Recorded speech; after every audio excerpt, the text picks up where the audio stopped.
Hello, today's video is on those creepy Craigslist, eBay, and Facebook Marketplace meetups.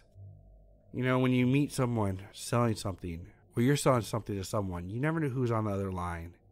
It could be a nice person just wanting to buy something, or sell something, or it could be a creepy person with bad intentions. Today's video is featuring my good friend Vidith22. If you aren't already subscribed to him, you're crazy. And you should do so now. His link will be in the description. So sit back, relax, and enjoy.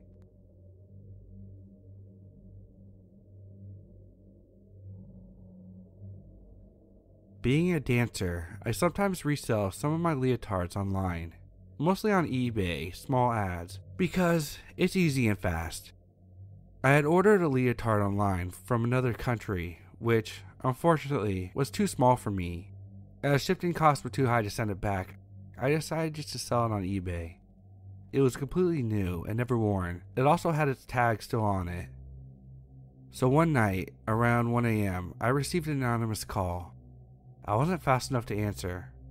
I didn't think much of it and went back to sleep. The next morning, someone called anonymously again. This time I answered and there was heavy breathing.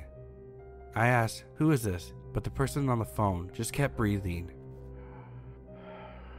I hung up. It was evening the same day and I got another call. I answered the phone, this time to a guy who sounded surprisingly young. He said that he saw my ad on eBay and he was interested in buying the leotard, but he had one question. "Sure," I said, and he asked me if it was possible for me to wear the leotard for a couple days, don't wash it afterwards, and send it to him. At first I was a bit confused, but then decided that it wasn't a big deal. I'm a tolerant person, and I think it's okay to have fetishes. He also offered me 3 times the price I paid for the leotard. Me being a poor 25-year-old student, I was excited, and I agreed. I already thought that it might be better to make him pay via PayPal and not write my address on the package. Still thinking about how I will manage this, he asked me another question. "Would it be possible if you masturbate while wearing the leotards too?" I was hesitant. I'm still thinking about how I don't want to judge people based on their weird sexual preferences, but at the same time, I thought it might be a little too much to ask for. I told him I wanted to think about it, and he offered to call again later. So later, which was only 10 minutes, he called again, heavy breathing, and supposedly jerking off while talking to me, asking me if I had came to a conclusion yet. Then he asked me if we could meet for sex too. I was now creeped out, as this had crossed the line for me.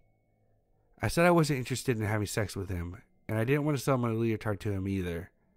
He then mumbled something obscene and hung up on me. At this point, I might need to add that my eBay shows my real full name and a vague location based on the postal code. I only realize now how naive this is, but until this event, I never thought about how it might be a bit unsafe. I was a bit creeped out as this guy knew my real name and sort of where I lived. But then I thought, due to the fact that I have a very common name in a city where there's 100+ girls my age with that name, I might just stop being paranoid. He was just looking online to buy clothes from some girl who worn them. Yeah, I was wrong. The next days, I received at least 5 anonymous calls a day. I never answered, but I knew who the anonymous caller was. The calls continued and continued, and roughly after 10 days, I decided to answer the phone and tell him to fuck off. There was heavy breathing again, and he asked me several disgusting things, at some point screaming, "Answer me, bitch!" I was totally creeped out and hung up on him. He called again. For a minute, I tried to resist the urge to answer, but after the shock I had gotten, I was very angry and wanted to scream back at him. I picked up the phone. He started saying that if I didn't play along and talk with him, he was going to come visit me and force me. I said I don't believe him. He laughed, very creepy, and said that he knew where I lived. I had a strange feeling, but wasn't sure to believe him or not. I told him that he was a sick man, and that he didn't know shit, and if he calls me again, I'm calling the police. Then I hung up on him. I told my boyfriend this conversation. He knew the whole story, and I said that I was a bit scared that he might actually found out where I lived. We both agreed on being a bit alert for the next time, and I tried to forget about this whole thing. 2 days later, my boyfriend was going on a walk with our cat. Yeah, we leash trained him, and he actually loves it. We live in a big city complex, so that's the only way he can go outside. Anyways, my boyfriend noticed something odd. A guy with a foreign license plate parked on the other side of the street where our apartment was, and he was strolling along the houses, checking all the door plates. He then arrived to our house. My boyfriend could see him writing something down when he checked our door plate. The man then realized that my boyfriend was watching him, rushed back into his car, and drove off. We later checked the city of the license plate, and it turned out to be a city is from 450 kilometers away, a 4 to 5 hour drive. At this point, I was really scared. Was this him? Had he actually done research and checked out all the options where I could live and who I might be? I went to the police the other day. They told me that it wasn't possible pressing charges because he wasn't actually doing anything, and that he needed to be calling me for 6 months minimum till it would be an actual crime to pursue. The calls continued. I never answered. I couldn't block the number because it always said anonymous. Then, yesterday, I called the phone provider and somehow managed to block everyone who calls me anonymously. I really hope he'll just let this go when he realizes that he needs to put a lot of effort into this, and I really hope this guy checking houses wasn't him, looking for me.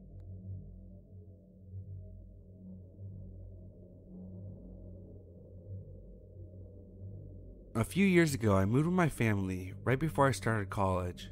Unfortunately, it was kind of far from the university I had been accepted into, so I've been trying to find a place to rent close to my university. My dad helped me and showed me an ad on Craigslist. There was a nice looking house for rent, and it was close to my university. I decided to set up a meeting and go check out the place. I showed up in the afternoon, and unfortunately, I was alone. My dad said I was an adult and a big guy, so I shouldn't worry about meeting this person. This old guy greeted me and then goes, "You'll have to follow me to get to the house for rent." I was confused and said, "Your ad said this was the house for rent. Why do I have to go somewhere else?" He says, "This is my house. I'll take you to the one for rent." I'm a little confused at this point and follow him to his other place. I kind of figured if things didn't look right, I'd just leave. When we get there, I notice the house looks bad, and it looks like people were in it. I didn't see any cars around, so this seemed odd.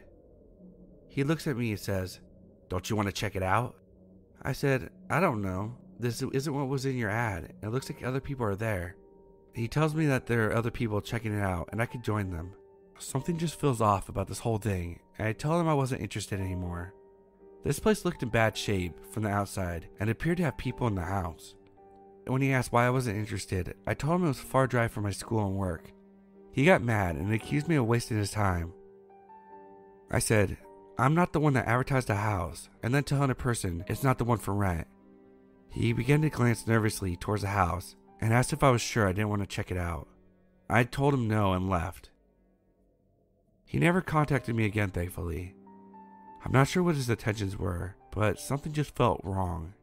Maybe he was just trying to show me the house, but I didn't like that he lied about the house to begin with. And there were people inside the house. I'm not sure what was going on there, but I really didn't want to find out.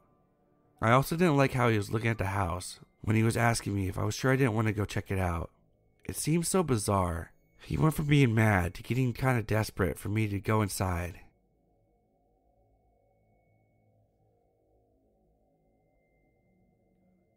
I know this sounds like common sense. Never go alone to a stranger's house. But you always think, it'll be fine. I learned my lesson. I was starting to use VR headset on Facebook Marketplace. A man who lived in my town, 5 minutes from my home, messaged me saying he wanted to buy it. Everything went normal, and we agreed that I'd bring it to him after work at about 5:30. So today, after work, I go over to his address. It's winter, so the sun has set. It's a normal house, normal street. When I knock on the door, a 30-year-old man opens it. I recognize him from his Facebook page. Instead of handing me over the money, he tells me he left his money inside and that I should come in. I politely declined, knowing that setting foot in a stranger's house was a big mistake, especially since I was alone. He continued to ask, but eventually he gave up. He turned and walked into his house to what I assumed was his living room. He emerged a few moments later and stood there in the middle of the hallway, holding out the money. He stood far enough back that I would have to walk into his home to get it. The fact that he so badly wanted me to cross the threshold into his house set off alarm bells in my mind. I held the box I was holding slowly with one hand, stood on the path. We stared at each other for a long 10 seconds before he sighed and walked out of the house over to me. He snatched the box from my hands and dropped the €20 on the floor, accidentally. He stood, waiting for me to bend over and retrieve the money. Instead, I put one hand in my pocket, slipping the key between my fingers just in case I needed to inflict some damage to get away. I think he realized whatever his plan wasn't going to happen, because he sighed again and picked up the money for me. He handed the money to me and just turned away without another word. I slowly backed out of his garden before jogging to my car, which I parked further down the road. Maybe I'm just paranoid, but this whole situation made me feel so uneasy. I just know I won't be doing that again. This happened last year, around this season, while I was broke and struggling to make ends meet. I had just moved out and didn't want to resort to going back to my parents.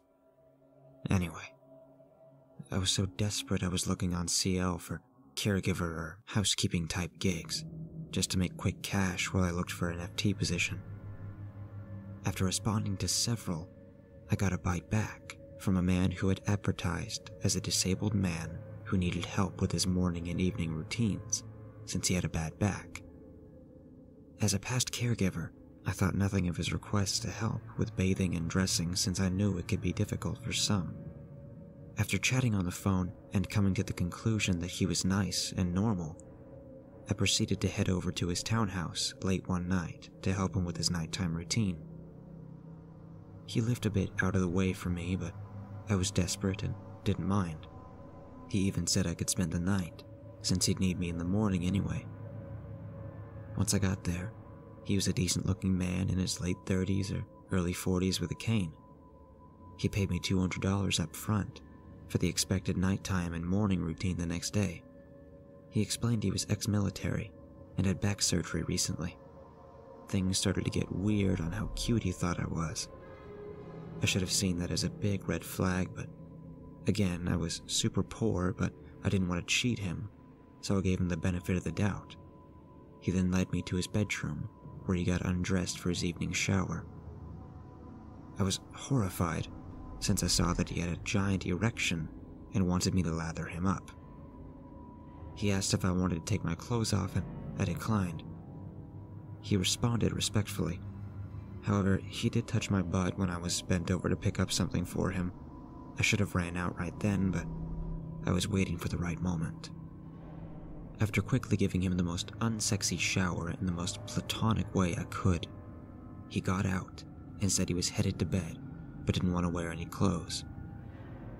The guest room where I was to stay was right next to his, and though I was tired, I was still pretty on edge. My gut instinct was telling me to get the hell out of there. The issue was that we were on a 3-story townhouse, and we were on the top floor, and he had installed baby gates on each floor so his cats wouldn't run away. Also, he had turned off all the lights on the lower floors, so it was pitch black. In order for me to get out, I'd have to pass his room. I quietly arranged my stuff in my purse while I heard his TV blaring, and to my horror, I saw him walk swiftly to his bathroom without his cane. I realized he was not as disabled as he had told me, since he had previously put on an act as if he couldn't walk without it. He also still had his heart-on and was holding a giant bottle of lotion with him. As quickly and quietly as I could, I fled and ran like hell out of the room while he was in the bathroom, and jumped like an Olympic sprinter over the cat gates down the dark stairs.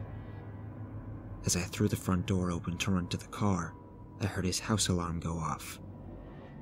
I got into my car as fast as lightning, heart beating like crazy. I immediately got phone calls from his number, and every car that trails me had me terrified until I got out of there. Finally, after a 2-hour drive, I was back to my place, and grateful I was out of there.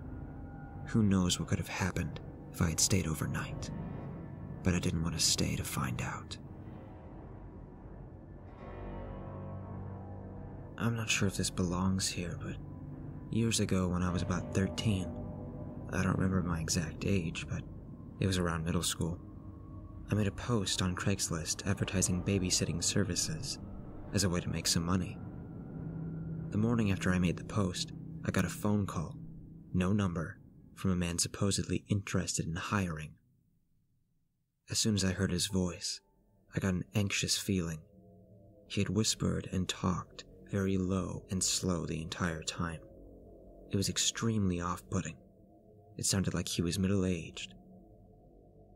So we exchanged hellos, and he said what he was calling about and asked what I was charging. He asked my name, which he would repeat over and over throughout the conversation, just adding to the strangeness, my age, other details, etc. So anyway, he said he had a young son for whom he needs a babysitter. Then he began asking me about my experience, and then strangely diving into overly lengthy descriptions of his own life. I don't remember the details of the conversation, but I do remember one thing he asked extremely clearly. Now, Matthew, my son, sometimes he likes to touch himself. That wouldn't bother you, would it? In his creepy, slow, low voice. I just remember being filled with anxiety at that and wanted to hang up immediately. It was just sort of too much information. His voice and tone really made it a lot worse. He sounded serious, but at this point I was partially convinced that this was some sort of a prank, and I was almost certain he didn't have a kid. I had no idea how to respond to that, and even though this was on the phone, me being a stupid and at that point a petrified 13-year-old kid, I just responded with no. And I'm sure he realized how nervous I sounded because he gave a low chuckle and continued on. Because you know how little boys are. Honestly, a lot of details of this conversation are blurred, and it went by fairly quickly. I just kind of remember nodding and yesing my way to the end when he asked my availability and said he would give a call back. He ended with, Okay, thanks, Matthew. with a little chuckle, and hung up. I can't remember whether he gave me his information or not, but I'm pretty sure he didn't call back.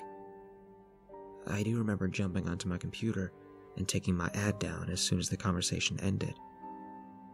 I felt like complete shit after that phone call, and wondered whether that was a normal discussion for an adult to try to have with a potential child babysitter. I mean, it's not, right? I'm definitely glad I never met this guy. Terrible, terrible vibes just through the phone.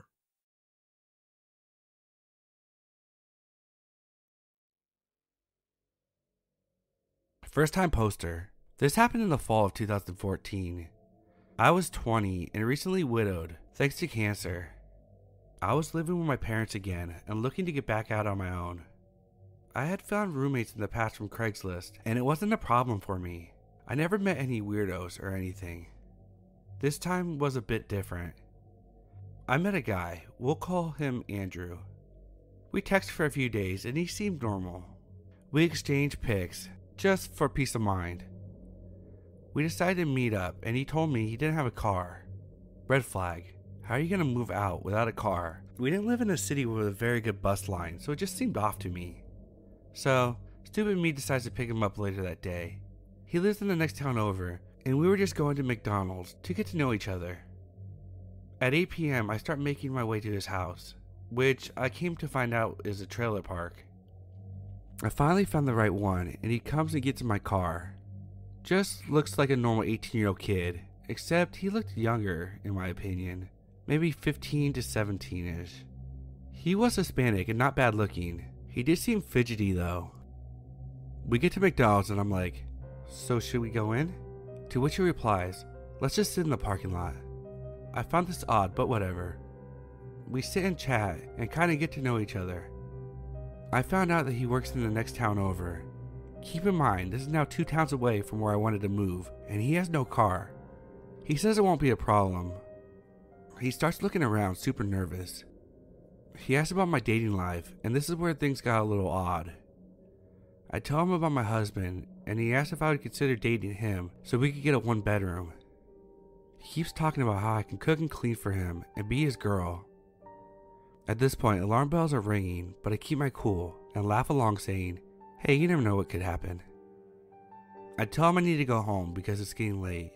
I take him back home and we part ways without incident. He texts me the next day, but I never replied. So that's my sort of creepy Craigslist story. I probably won't use it to find roommates anymore.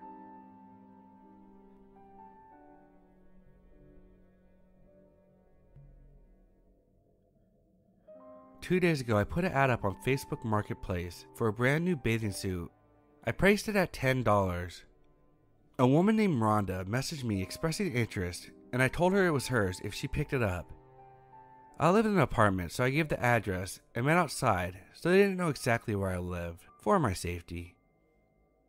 She seemed fine with that detail, but over the course of 2 days, getting her to stop by was proving difficult.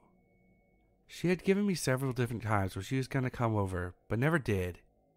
Never even messaged me to apologize, and I had to keep on asking her if she was still interested. You know, typical marketplace stuff. But then shit starts to get a little sketchy. She starts asking me if I can just leave it on my mailbox for her to take and then drop off the money. I'm not stupid, so I told her I'd rather do it while I'm home. Eventually, I thought I finally got her to get here, and as I'm waiting, I get a message. Mike is picking it up. For those who are not aware, it's a big unwritten rule that if two women are exchanging goods on Marketplace, eBay, or anything, you shouldn't set a man aside to pick it up. That's how a lot of female buyers and sellers end up getting hurt, or worse. Since he was already on his way, I wanted to get this over with. I allowed it, but I woke up my boyfriend so he could come with me for the exchange. When Mike finally shows up, there's someone else in the van, and they sit there, rummaging and looking at us. Mike approaches, and as he's walking up, the van pulls out of my driveway and parks down the street.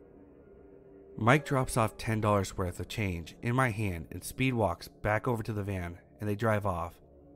Maybe I'm overreacting and reading into this too much, but that was so sketched out. With the behavior that they displayed, I felt like they had no intention of paying for the swimsuit if my boyfriend wasn't there.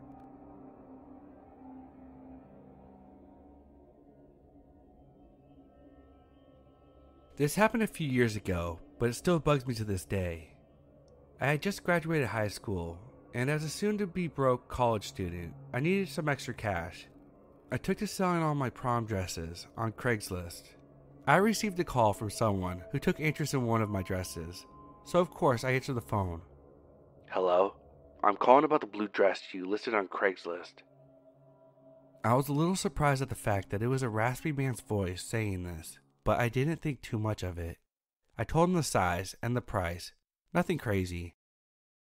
He said that he and his mother were going on a cruise soon, and they needed a fancy cocktail attire for an event on the cruise, which isn't uncommon. So he was calling about this dress for his mother. Then he started asking questions, which at first I wasn't too concerned with, because if I was buying something that pricey, I would too. Here's the list of questions he asked in order, and then my responses. What size is the dress? It's an 8, but fits more like a 6. How does it fit up top? Normally? I bought it my size, so I mean it fits me like it's supposed to. What size bra do you wear? I'm sorry, but this isn't relevant. At this point, I couldn't tell if he was genuinely still trying to figure out for his mother, or he just wasn't good at talking, or if he was just a major creep. I soon got my answer though. Well, I was just wondering for my mom, you know? Well, your mom should know what size dress she wears before she shops for one. Is it a tight dress? Was it tight on you? Can I see a picture of you in it? I couldn't even form a sentence before he continues on. And what about panties? Will my mother be able to wear panties? If you even wear anything with it. I would imagine you didn't. Your voice is seductive and slutty. Are you a slut? At this point, I was so appalled, I didn't even get the words out of my mouth. Everything he said came so fast. I quickly told him that he was disgusting and never to call me again. I deleted and blocked the number, and I deleted my post about the dress and my Craigslist account in general.